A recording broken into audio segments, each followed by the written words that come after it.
सब विद्यार्थियों को नमो नमः। तो जैसा आप सभी जानते हैं कि पिछले वीडियो में हमने जो अध्याय प्रारंभ किया था सुक्त्या सुक्त्या का अर्थ होता है सुंदर वचन। तो उसके हमने 3 श्लोकों की व्याख्या की थी। आज इसके जो शेष श्लोक हैं उनकी व्याख्या इस वीडियो में हम करेंगे। तो प्रारंभ करते हैं। विद्वांस एव लोके अस्मिन् चक्षुष्मन्तः प्रकीर्तितः अन्येषां वदने ये तु ते चक्षुर्नाम्नि मते। कि विद्वांस होते हैं विद्वान लोग। और अस्मिन लोके लोक का अर्थ होता है संसार, और अस्मिन इस संसार में चक्षुष्मंत है नेत्रों से युक्त, प्रकीर्तिता स्वीकार किए गए, वदने मुख पर। ये चक्षु ये जो और चक्षु होता है नेत्र या आंखें, नामनी नाम से मते मानी जाती हैं या जानना। तो विद्वांसा एव लोके अस्मिन चक्षुष्मन्तः प्रकीर्तिता, अर्थात इस संसार में विद्वान ही नेत्रों से युक्त माने गए हैं या स्वीकार किए गए हैं। विद्वांसा ए लोके अस्मिन चक्षुष्मन्तः प्रकीर्तिता, अर्थात इस संसार में विद्वान ही आंखों से युक्त नेत्रों से युक्त स्वीकार किए गए हैं। कहने का तात्पर्य क्या है कि सिर्फ नेत्र जो होते हैं, आंखें जो होती है देखने के लिए, वो सिर्फ किसके पास होती है? विद्वानों के पास।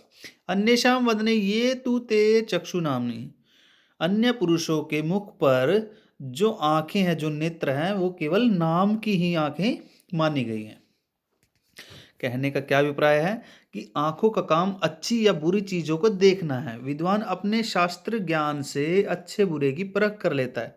इसलिए कहा गया है कि मुख पर जो आंखें हैं वे तो नाम की हैं, वास्तविक आंखें तो शास्त्र ज्ञान है, अर्थात शास्त्र ज्ञान विद्वान को ही होता है। यत् प्रोक्तं येन केनापि तस्य तत्त्वार्थ निर्णय कर्तुं शक्यो भवेदेन स विवेक इत्यर्थः। यत् प्रोक्तम, तो प्रोक्तम का अर्थ होता है कहना या कहा गया। तत्वार्थ निर्णय वास्तविक निर्णय या फैसला। शक्यो समर्थ स वह। विवेक है विवेचन या निर्धारण। इति ऐसा इरितः कहा गया है कि यत् प्रोक्तम येन किनापि तस्य तत्वार्थ निर्णय, जिसके द्वारा जो भी कहा गया है वही उसका वास्तविक निर्णय है। कर्तु शक्य भवेदेन स विवेक इत्यर्थ, जिसे करने के लिए समर्थ होना चाहिए वही विवेक, ऐसा कहा गया। अर्थात कहने का अभिप्राय क्या है कि विवेक शब्द का क्या अर्थ है? बुद्धिमता, विवेचन, निर्धारण आदि किसी विषय पर व्यक्ति द्वारा सोच समझकर जो कुछ कहा जाता है वही उसका वास्तविक निर्णय है। व्यक्ति जो निर्णय लेता है उसे पूर्ण करने की क्षमता भी उसमें होनी चाहिए, इसे ही विवेक कहा गया है।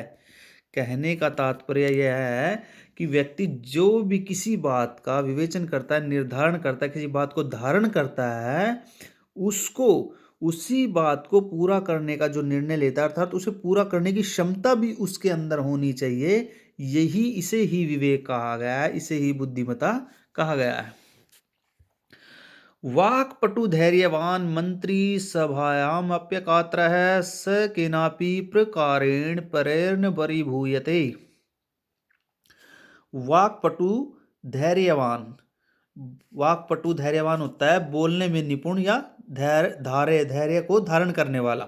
और सभायाम, सभा में। एकातर होता है निर्भीक, जो न डरे किसी से। परे दूसरों से, शत्रुओं से। परिभूयते होता है अपमानित किया गया। तो वाक्पटु धैर्यवान मंत्री सभायाम कात्र है कि जो मंत्री बोलने में निपुण है, जो मंत्री बोलने में निपुण है, कुशल है, धैर्य को धारण करने वाला है तथा सभा में निर्भीक रहता है, वह दूसरों अथवा शत्रुओं के द्वारा किसी भी प्रकार से अपमानित नहीं होता। स केनापि प्रकारेण परेण परिभूयते, वह दूसरों से किसी प्रकार से अपमानित नहीं होता, अर्थात शत्रुओं के द्वारा उसका अपमान नहीं किया जा सकता। य इच्छेत्यात्मनः श्रेय प्रभूतानि सुखानि च न कुर्यादहितं करम स परेभ्यः कदापि च। यह इच्छेत आत्मनः, आत्मनः, आत्मनः का अर्थ होता है अपना। अर्थात जैसा कि आप सभी जानते हैं कि संस्कृत में 2 प्रकार की धातु होती है। एक परस्मयी पद और दूसरा आत्मनेयी पद। तो परस्मयी पद होता है दूसरों के लिए और आत्मनेयी पद होता है अपने लिए। तो आत्मनेय अपना। श्रेय कल्याण प्रभुतानि अत्यधिक सुखानि सुखों को प्रेभ्य दूसरों के लिए अहितम जो हितकर ना हो, जो अर्थात जो भला ना हो कुर्यात करे। तो ये इच्छित आत्मना श्रेय प्रभुतानि सुखानि च कि जो अपना कल्याण और अत्यधिक सुखों की इच्छा करता है।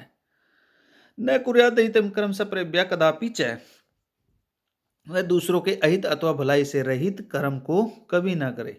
कहने का तात्पर्य क्या है कि जैसा करोगे वैसा पाओगे। यदि हम अपना कल्याण चाहते हैं तो यह भी चाहते हैं कि हमेशा सुखी रहें, अर्थात हमें ऐसे कार्य करने चाहिए जो दूसरों के लिए भी क्या हो, हितकर हो। यदि हम अपना लाभ सोचकर दूसरों के लिए कोई बुरा कर्म करते हैं, कोई अच्छा कार्य नहीं करते हैं, तो उसका फल जो होता है वो हमें हमेशा भोगना पड़ता है, या उसको भोगने के लिए हमेशा तैयार रहना चाहिए। अंतिम श्लोक की व्याख्या है। आचारः प्रथमो धर्मः इत्येतद् विदुषां वचः तस्माद् रक्षे सदाचारं प्राणेभ्यो अपि विशेषतः। आचार्य, आचार्य का अर्थ होता है आचरण।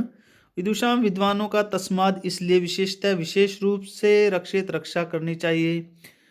तो आचार्य प्रथमो धर्म इत्येते विदुषां वचः है कि आचरण सबसे पहला धर्म है। आचारो प्रथमो धर्म है, आचरण सबसे पहला धर्म है। इसलिए ऐसा किसका कथन है? ऐसा विद्वानों का विचार है, विद्वान जानवान। तस्माद रक्षे सदाचारम प्राणेभ्योऽपि विशेषण, अर्थात इसलिए प्राणों से भी विशेष रूप से सदाचार की क्या करनी चाहिए? रक्षा करनी चाहिए।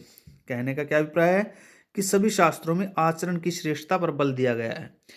मनुष्य का सबसे बड़ा धर्म उसका आचरण है। यदि मनुष्य अपना चरित्र, अपना आचरण खो दिया तो सब कुछ उसका चला जाता है। और जिसने अपने चरित्र की रक्षा कर ली उसने सब कुछ प्राप्त कर लिया।